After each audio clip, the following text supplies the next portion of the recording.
नमस्कार. मी भाऊ तोरसेकर. तुम्ही बघत आहात प्रतिपक्ष. मित्रांनो, बंगाल आणि इतर 5 राज्यांच्या निवडणुकांचे निकाल आलेत आणि प्रत्येक राज्यातला नेता, कुठल्याही पक्षाचा नेता किंवा कुठलाही पक्ष या धक्कादायक निकालाचे आपल्या आसपासच्या राजकारणावर, आपल्या राज्यात काय परिणाम होऊ शकतात याचा विचार करायला लागलेला आहे. निदान सर्व भाषिक माध्यमामध्ये बंगाल, तमिळनाड, केरळ, आसाम या सगळीकडच्या निकालांचा आपापल्या राजकीय भवितव्यावर काय परिणाम होईल. एका बाजूला ममता दिदींचं भविष्य आता काय असा प्रश्न विचारला जातो, पण जो प्रश्न ममता दिदीविषयी विचारला जातो तो प्रश्न अनेक राज्यातल्या अनेक प्रादेशिक आणि राष्ट्रीय स्वरूपाच्या नेत्यांसाठी सुद्धा तितकाच गहन आणि गंभीर आहे. याचं कारण एक मी वेगळा व्हिडिओ केलाय की मुस्लिम वोट बँकवर अवलंबून राहणारे राजकारणी आहेत, त्यांच्यासाठी तो गंभीर इशारा आहे. पण एकूण राज्याच्या किंवा केंद्रीय राजकारणामध्ये ज्या ज्या काही भूमिका वेगवेगळे प्रादेशिक पक्ष सुद्धा घेतात, त्यांच्यासाठी सुद्धा बंगालच्या आणि तमिळनाडूच्या निकालांनी फार गंभीर इशारा दिलेला आहे.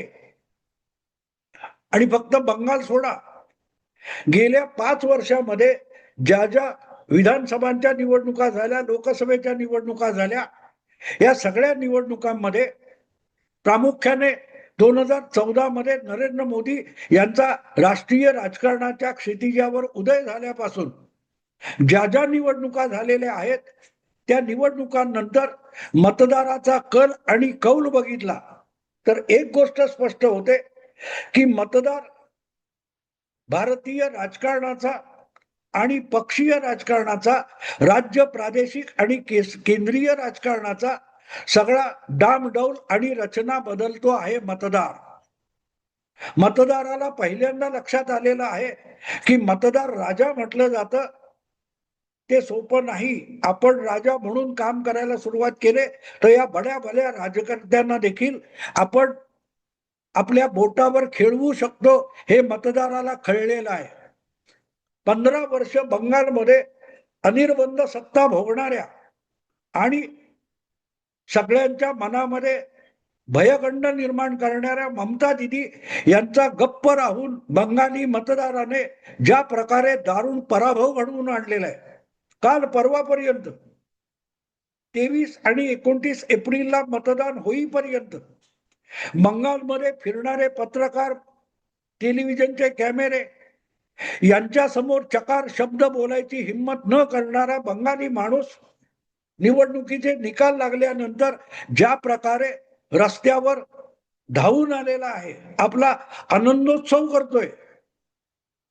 ममता दिदीच्या पराभवाचा आनंदोत्सव बंगालच्या एकेका शहरामध्ये, एकेका तालुक्यामध्ये, एकेका जिल्ह्यामध्ये ज्या प्रकारे ढोल ताशे वाजवून साजरा केला जातोय, गुलाल उधळून साजरा केला जातोय, त्यातून एक गंभीर इशारा जगभर, देशभरच्या सगळ्या राजकारण्यांना मिळालेला आहे.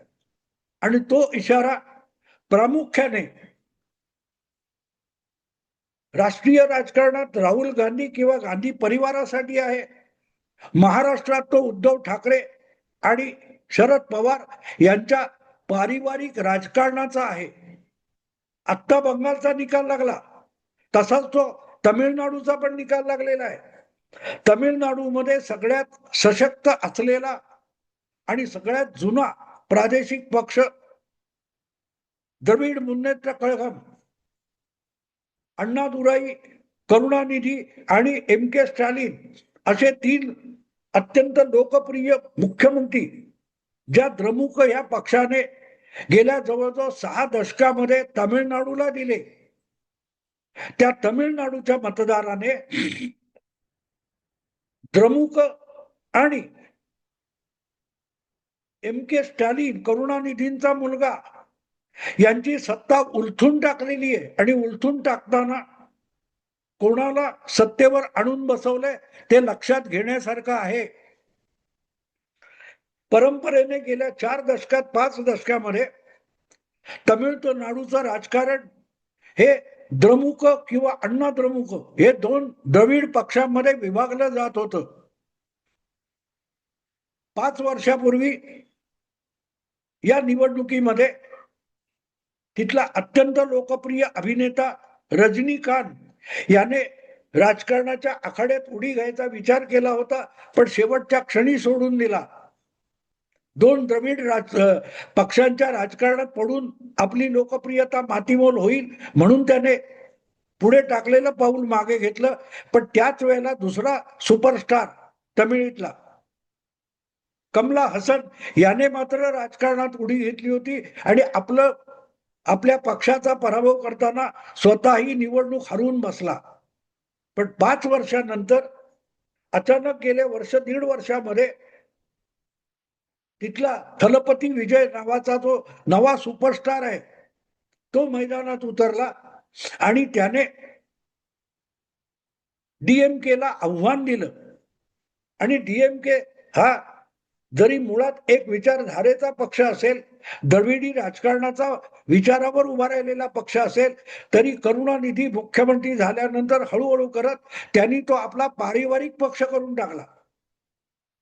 करुणानिधींच्या 3 बायका, त्यांची आणखीन काय डझनभर मुलं, हे प्रत्येक जण राजकारणात. स्टॅलिन आणि त्याचा थोरला भाऊ यांचं राजकारणातलं भांडण होतं. करुणानिधीची मुलगी लोकसभेत आहे, त्यांचे भाचे पुतणे सगळे जणू काय तमिळनाडू हा करुणानिधी यांच्या परिवाराचा जागीर आहे अशा पद्धतीत ते सगळं चाललं होतं.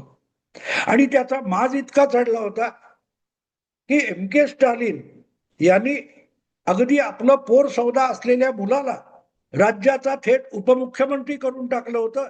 आणि पक्षामध्ये कोणालाही हिंमत नव्हती की आम्ही अख्खं 40-50 वर्ष पक्षात घालवलीत, आम्हाला कचऱ्यात टाकून स्टॅलिन आपल्या मुलाला उपमुख्यमंत्री कसा करतो हे बोलायची हिंमत देखील पक्षामध्ये कोणाला राहिलेली नव्हती.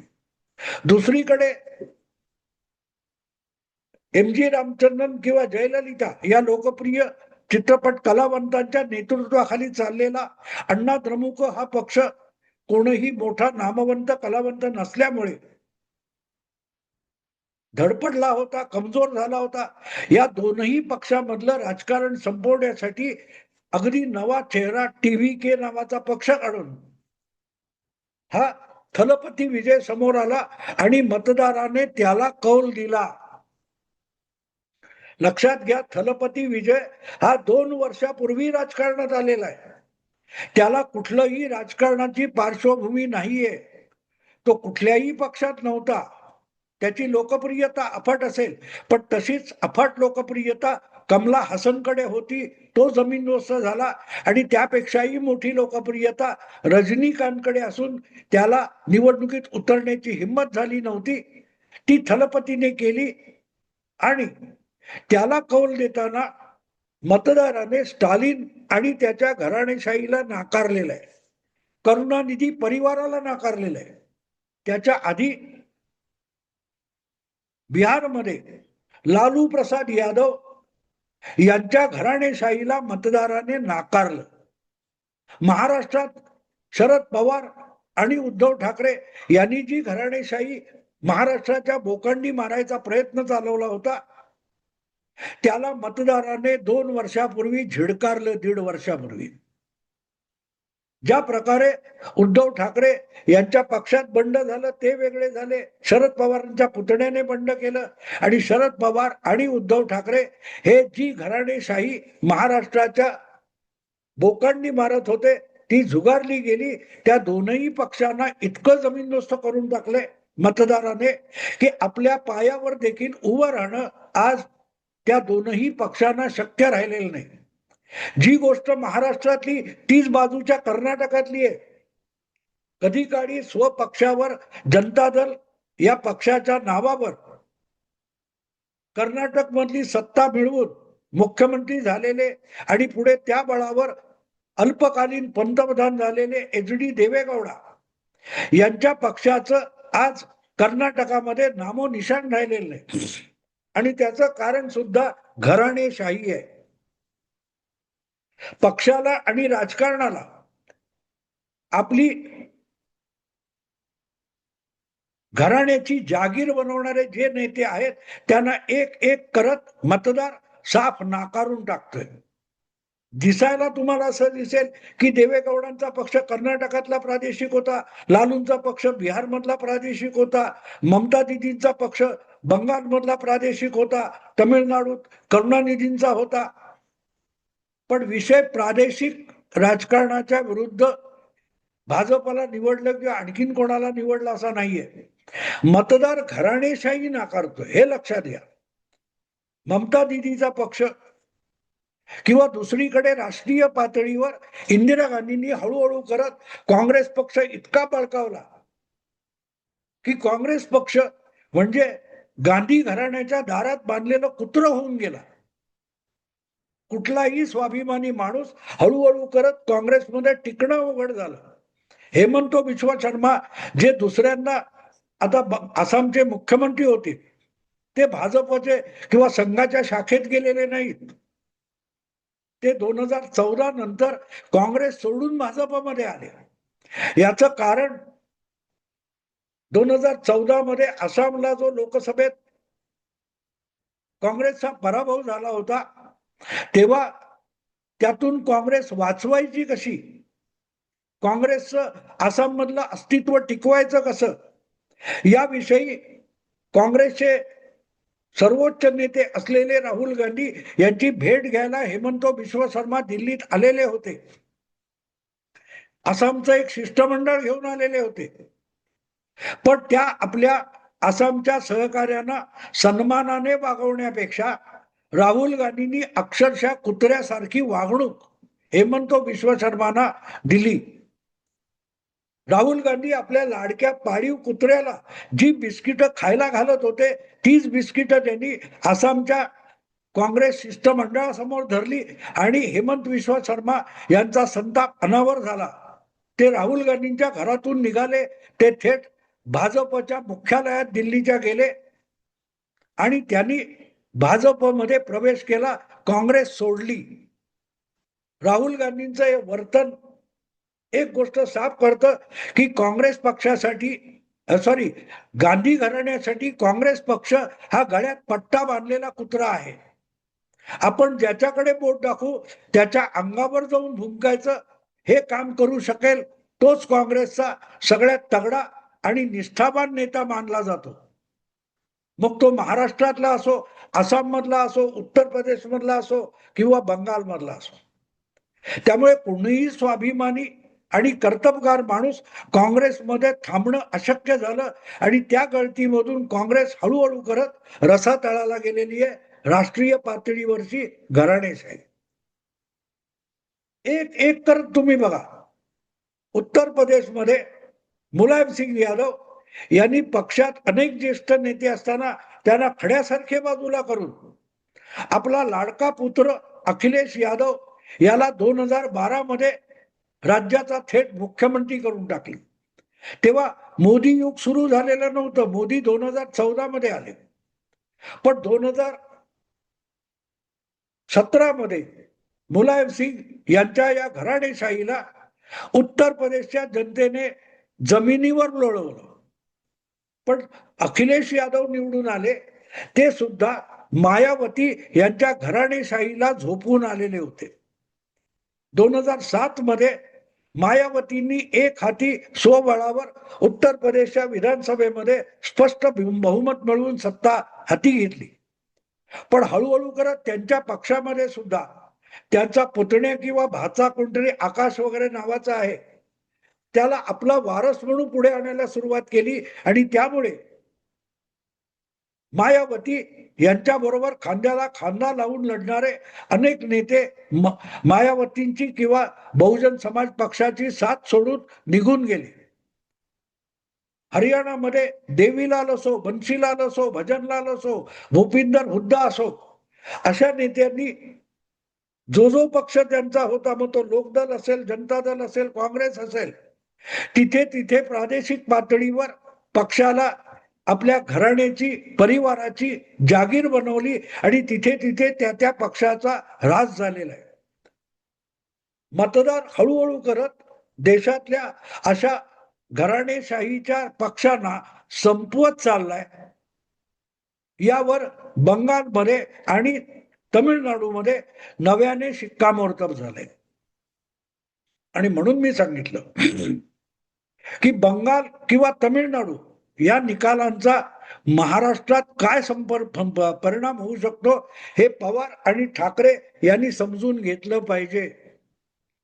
कारण त्यांनी गेल्या 2-3 दशकामध्ये हळूहळू करत आपापले अत्यंत मजबूत असलेले लोकप्रियता असलेले पक्ष घराणेशाहीची मालमत्ता बनवून जमीनदोस्त करून टाकलेले. या पक्षाविषयी नाराजी एकनाथ शिंदे यांच्यासारखा कष्टाळू सहकारी, त्यापेक्षाही उद्धव ठाकरे यांना आपल्या लाडक्या आदित्य या मुलाचं कौतुक होतं आणि त्यामुळे अपमान सहन करण्यापेक्षा वेगळा मार्ग शोधणं एकनाथ शिंदे यांना भाग पडलं. शरद पवार सुद्धा वारंवार आपल्या पुतण्याचा अजितदादांचा बळी देऊन आपल्या लाडक्या कन्येसाठी जे निर्णय घेत होते त्यामुळे अजितदादांना बंड करावं लागलं. आणि अजितदादांनी जे बंड केलं ते काकांच्या विरुद्ध नव्हतं, तर सुप्रियाताईंच्या विरुद्ध होतं. सुप्रियाताईंना लादण्याच्या विरुद्ध होतं. आणि म्हणून सुप्रियाताईंचं नेतृत्व अमान्य असलेलं आणि घराणेशाही अमान्य असलेले राष्ट्रवादीतले बहुतांश नेते एक एक करून अजितदादांच्या भोवती एकजूट होत गेले. आणि जुलै 2023 मध्ये या सगळ्या नेत्यांनी राष्ट्रवादीचे संस्थापक शरद पवार यांचं नेतृत्व झुगारून अजितदादांच्या नेतृत्वाखाली बंडाचा झेंडा खांद्यावर घेतला. आणि मतदाराने 2024च्या विधानसभा निवडणुकीत एकनाथ शिंदे असोत किंवा अजितदादा असोत त्यांच्या बंडावर शिक्कामोर्तब केलं. मतदार एक अख्ख्या देशभर एक सिग्नल देतोय, एक संकेत देतोय, एक इशारा देतोय की राजकारण, लोकशाहीतलं राजकारण हे घराणेशाहीवर चालणार नाही. घराणेशाही चालणार नाही. कर्तबगार नेते पाहिजेत, जनतेचं भलं करणारे आणि जनतेच्या मनावर राज्य करणारे नेते असायला हवेत. आणि ते नसतील तर तो पक्ष गाडून टाकायला मतदार कमी करणार नाही. हे द्रमुक आणि तृणमूल या 2 पक्षांच्या दारुण पराभवानंतर आपल्या समोर आले. आणि त्यातून जर उद्धव ठाकरे किंवा पवार समजणार नसतील किंवा केंद्रात काँग्रेस पक्ष आणि नेहरू घराणं, गांधी घराणं हा इशारा समजणार नसेल तर त्यांना हळूहळू करत रसातळाला जाणं, राजकारणातून अप्रासंगिक होणं, कालबाह्य होणं भाग पडणार आहे. बंगालच्या आणि तमिळनाडूच्या निकालांचा हाच त्या राज्याबाहेरचा अर्थ आहे. समजने वालों को इशारा काफी आहे. नसेल तर आनंद आहे. मित्रांनो, मी आता थांबतो. आवडलं लाईक करा, शेअर करा आणि प्रतिपक्षाला सबस्क्राईब करा. नमस्कार.